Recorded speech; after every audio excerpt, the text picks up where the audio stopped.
প্রধানমন্ত্রী বলেন কেউ মরে নাই, হুজুররা সব গায়ে লাল রং মাখিয়ে শুয়েছিল। চরম উৎকণ্ঠার মধ্য দিয়ে দেশবাসী, রাজধানীবাসী সেই সময় আমাকে ঢাকার কেন্দ্রীয় কারাগার থেকে খুলনায় নিয়ে যাওয়া হয়। তার পরপরই ঘটনা ঘটে। কারাগারে বসে রেডিও টেলিভিশনে মর্মান্তিক সেই দৃশ্য আমি কিছুটা দেখেছি এবং খবর শুনেছি।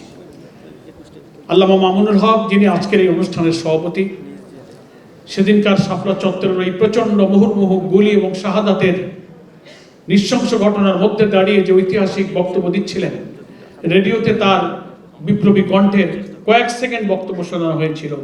সেই সময় ক্ষমতাসীন আওয়ামী লীগের সাধারণ সম্পাদক আশরাফুল ইসলাম শাপলা চত্বর ত্যাগ করার জন্য জনগণকে অনুরোধ জানিয়েছিলেন।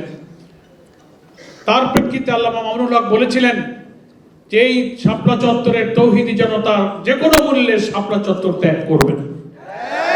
তার নির্দেশকে প্রত্যাখ্যান করে তিনি বলিষ্ঠ কণ্ঠে শাপলা চত্বরে সমবেত হবার উদাত্ত আহ্বান জানিয়েছিলেন। সেই কণ্ঠটা আমি কারাগারে বসে শুনেছিলাম।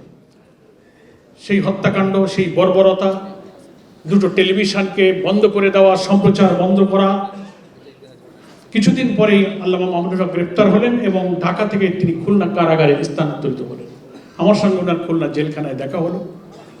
আমরা কারাকক্ষে বসে সব স্মৃতিচারণ করেছি, শুনেছি। অনেকদিন আমরা একসঙ্গে এক কারাগারেই ছিলাম। সুধীবৃন্দ, আমি কথাটা শেষ করতে চাই একটা কথা বলে।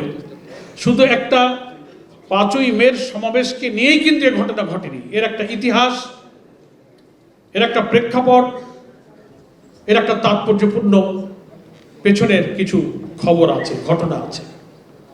সংক্ষেপে কথা হলো এই: তদানীন্তন কর্তৃত্ববাদী শাসক ক্ষমতায় এসে একের পর এক যেসব পদক্ষেপ নেওয়া তারা শুরু করেছিলেন, সংবিধান থেকে আল্লাহর উপর ঈমান এবং অবিচল আস্থা তুলে দেওয়া, ইসলামী চেতনা, মূল্যবোধ, জাতিসত্তার বিরুদ্ধে একের পর এক নাস্তিক, মুরতাদ, আগ্রাসী আধিপত্যবাদীদের দালালরা যেভাবে ইসলামের শক্তির উপরে হায়নার মতো ঝাঁপিয়ে পড়তে লাগলো, প্রিয় নবীর চরিত্র হরণ করে ব্লগাররা যেভাবে শুরু করলো, এবং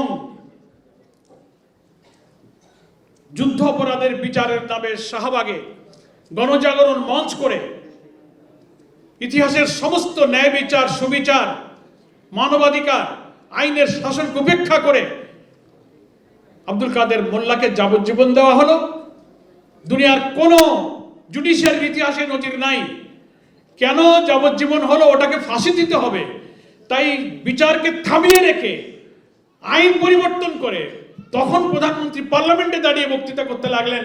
তিনি সরকার প্রধানমন্ত্রী, এদিকে শাহবাগের আরেকটি সরকার হয়েছে, ইমরান এই সরকারের জাগরণ মঞ্চ। প্রধানমন্ত্রী বলতে লাগলেন আমার দেহটা পার্লামেন্টে, আমার মনটা এখন শাহবাগে। উস্কে দিয়ে আদালতের বিচার থামিয়ে আইন পরিবর্তন করে, যা বাংলাদেশে এবং দুনিয়ায় নাই। যিনি সাজাপ্রাপ্ত হন তিনি সাজা কমাবার আবেদন করেন, সেই সাজা বৃদ্ধির আইন বানিয়ে তাকে অন্যায়ভাবে ফাঁসি দেওয়া হয়েছে।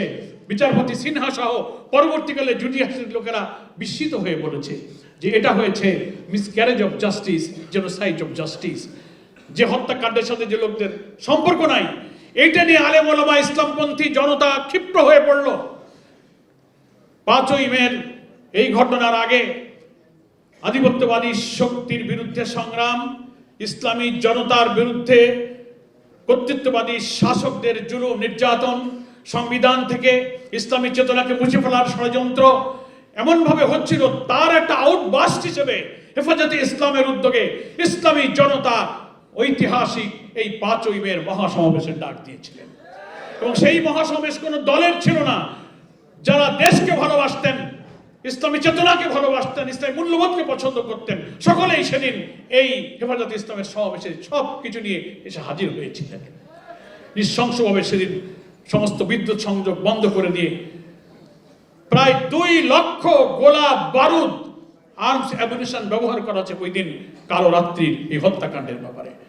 প্রধানমন্ত্রী বলেন কেউ মরে নাই, হুজুররা সব গায়ে লাল রং মাখিয়ে শুয়েছিল। সি সি সি সি, একটা দেশের প্রধানমন্ত্রী কি পরিমাণ মিথ্যা কথা বলতে পারে?